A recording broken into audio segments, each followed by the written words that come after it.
Alors l'autre star, hein, aujourd'hui on avait deux stars sur ce plateau, à part l'invité Ousmane Seck, donc les premières stars c'était le groupe Gelongal. Et là on a le plaisir d'accueillir la deuxième star de cette matinale, Aïda Samb, bonjour. Bonjour. D'abord félicitations. Merci beaucoup. Meilleure artiste féminin dans la catégorie musique traditionnelle.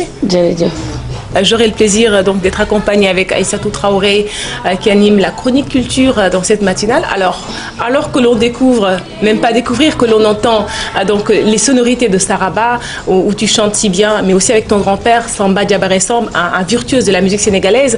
Qu'est-ce que ça t'a fait? Quelles sont tes émotions donc depuis qu'on t'a sacré meilleur artiste féminin? Bonjour tout le monde. Bonjour. Donc c'était vraiment extraordinaire. J'étais tellement contente que j'avais même pas les mots pour m'exprimer. Et c'est ce que d'ailleurs tu as dit devant Drogba, je n'ai pas les mots. Ah bien sûr, je n'avais pas les mots parce que... Et tu as dit Sénégal, Tchakanam, Tchakanam. Ah bien sûr, Sénégal, Tchakanam. Tu es fière d'être sénégalaise? C'est le Sénégal qui gagne. Bien sûr. Et nous on est fiers de te recevoir à Kenkeliba, surtout avec du Kenkeliba qu'on te sert. Est-ce que Aïda boit du Kenkeliba? Bien sûr. J'imagine comme tu as vécu et grandi à l'ombre de ton grand-père, il n'a pas manqué de t'en offrir. Allez, c'est pour toi Aïda, le sucre est à côté et la cuillère est là. Alors Aïda Samb, en attendant justement que tu goûtes à ton Kenkeliba, donc on l'a dit, hein, donc tu l'as dit, tu as vécu le sacre avec beaucoup d'émotion. Alors vous avez été révélée Aïda au grand public à travers Saraba. Peut-être on va découvrir on va revenir sur ce clip et puis on va te laisser déguster ton Kenkeliba et puis retour sur le plateau. Hein. Mais d'abord les Kora Awards, c'est parti.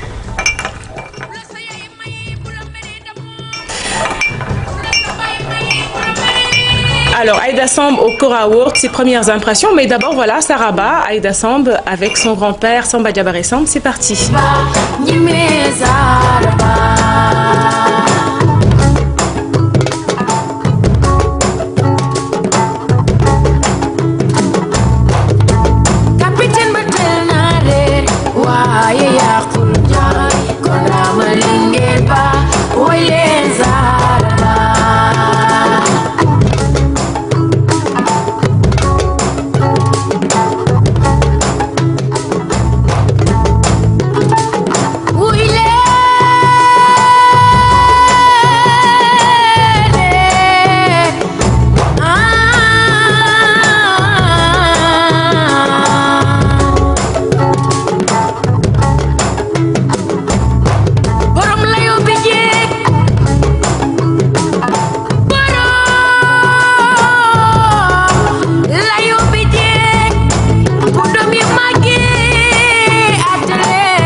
Oui. À l'antenne, hein, Aïda, une fierté pour le Sénégal, mais pour toute l'Afrique. Ouais. Aïda, à Abidjan, hein, parmi tant d'autres, quand on vous a appelé, qu'est-ce que cela vous a fait et vous avez pensé à quoi? La première chose que j'ai pensé, c'est mon grand-père. Samba Diabaré Samb. Ouais. Pourquoi? Parce que vous voyez bien que le morceau Saraba a été chanté par lui. Donc j'ai repris le morceau. Donc j'ai été nominée avec ce morceau. Et là, j'ai remporté le trophée meilleur artiste de l'année catégorie musique traditionnelle avec le morceau Saraba. Vous êtes bien récompensé aujourd'hui, mais Aïda Samb a passé combien de temps avant de sortir son album? 9 ans. Wow. Je suis restée 9 ans pour préparer mon album. Qu'est-ce que tu as fait pendant 9 ans? Comment tu as préparé cet album? Qu'est-ce que tu faisais? Côtoyer les artistes, les grands artistes comme Youssou N'Dour, Youssou N'Dour, Pape Diouf, pas mal d'artistes qui sont ici au Sénégal. Et Tonton Baba Mal, pas mal d'artistes. Mais à partir de quel moment Aïda s'est dit, ça y est, j'y vais, je fonce et je ferai la différence?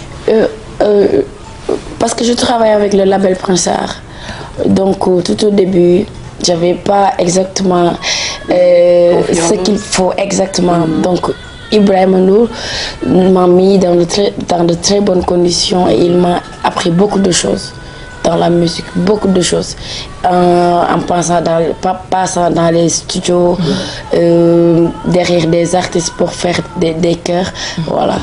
Traditionnelle, musique traditionnelle, mais aussi Aïda s'essaye à la musique moderne. Ah mais bien sûr. Et comment c'est fait? C'est par feeling ou j'ai appris la musique. J'ai fait 4 ans à l'école des Beaux-Arts. Ah oui. Avant de sortir mon album. À l'école des Beaux-Arts ici? Oui. D'accord. Alors, on l'a vu, hein, donc formé à la bonne école. Et comme j'ai fait pour le groupe Gelongal, je vais dire Machallah. Parce que tu as de Fagab. Alors, tout à l'heure, Aïssatou l'a brossé. Vous êtes inscrit au tout début dans la musique traditionnelle. C'est d'ailleurs ce qui vous a valu votre sacre. Qu'est-ce que représente pour vous la musique traditionnelle? Juste parce que je suis née dans une grande famille. La famille des Gaulo, griots tout couleur. Donc mon grand-père, il a fait sa carrière musicale avec le khalam. Donc aujourd'hui, la musique traditionnelle est très très importante pour moi. Je ne vais pas dire que je ne vais pas faire d'autres chansons, ou bien d'autres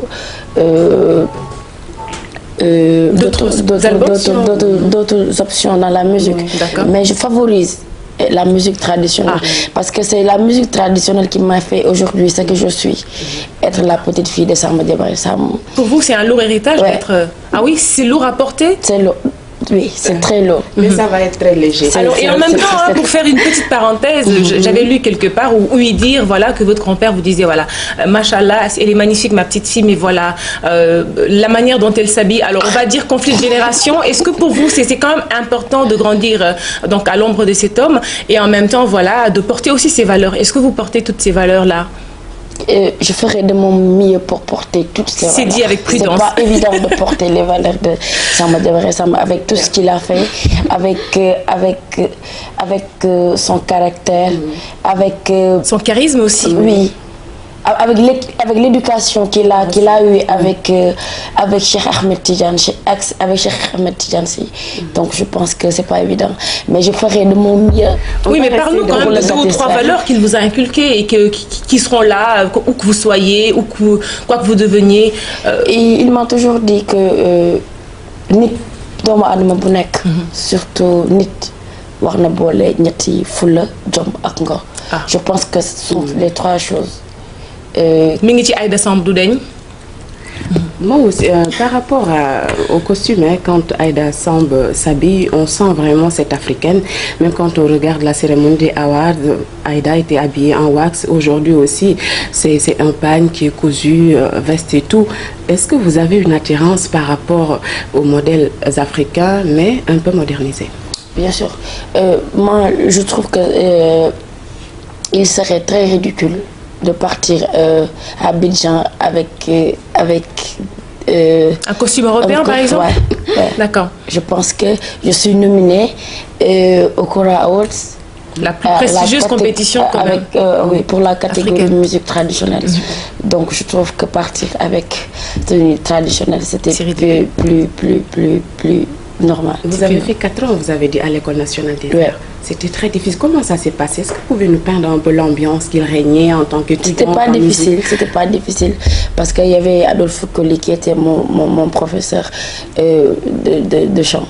Et je compte pas arrêter, je vais reprendre les cours de chant.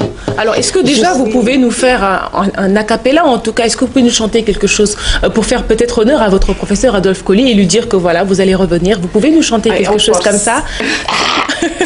Allez, c'est vrai que le matin, c'est pas évident. Je rappelle là aussi que tu rentres de voyage comme ça. Tu étais partie voir tes parents. Comment ils ont vécu justement ça? C'était extraordinaire. Ils ont pleuré? C'était comment? C'est vrai qu'on n'a pas les images, mais bon, on les découvrira peut-être. Hein? Je vais vous amener les images, Inch'Allah. Je l'ai avec moi. Ça sera avec un grand plaisir. Mais t'écouter aussi est un grand plaisir. Je vais essayer parce que j'ai la voix cassée. Oui, c'est pas évident. Yéen ñi nga xam ni yéen a may béggee, yéen ñi nga xam ni yéen a may seetaan, lii ma andi fii yéen laa koy jagleel. Yàlla mi nga xam ni moo ma sàkk waawaaw, ma juddoo man ci famille gawlo bu rëy rëy waaw waaw kon lii ma jëlee fi maa ngi koy delloo sama maam ndaxte tey jii lii ma doon ba am lii moom ko def waaw kon Sénégal maa ngi leen di béggee. Merci beaucoup Aïda Samb pour cet acapella. En tout cas, un très bon vent à toi. On va pas te quitter comme ça. D'abord, tu vas présenter tes vœux et puis nous dire tes projets, les projets d'Aïda Samb avec tout son staff pour 2013. D'abord les vœux. ñaanal Sénégal jàmm. Parce que Sénégal jàmm lañu xamee suñu ay ñun jàmm lañ fi fekk moom lañ xam moom lañ fi dund donc na fi jàmm sax. lépp yokk projet yi nag moom demain incha allah lay fete lii si ses incha allah. d'accord neexee yàlla maa ngi wax Sénégal yëpp fan si ñun ñëpp ñu ñëw parce que dina neex. ban heure lay nekk si ses pour que fan yi ñëpp ñu ñëw. à partir de 1h du matin. 1h du matin incha allah ba fajar bu soobee yàlla. parce que dina am tamit Pape Diouf. maa ngi def première partie après sama mag Pape Diouf. après yeggale soirée bi. En tout cas, c'est l'occasion aussi de remercier ton manager Ibou Ndour qui nous a permis justement que tu sois là ce matin.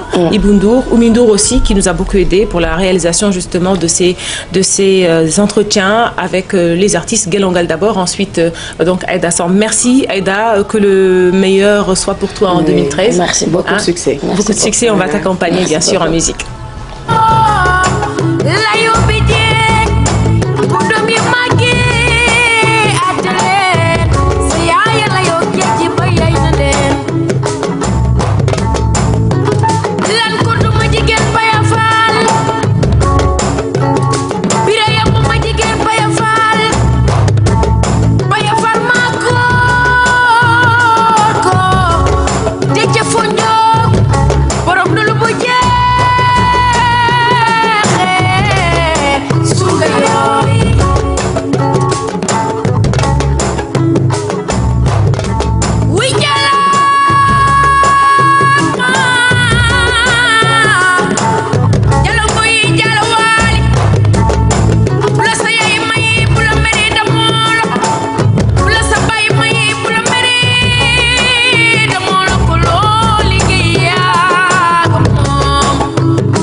Saraba à l'instant sur Kenkeliba, alors que c'était pour accompagner la fierté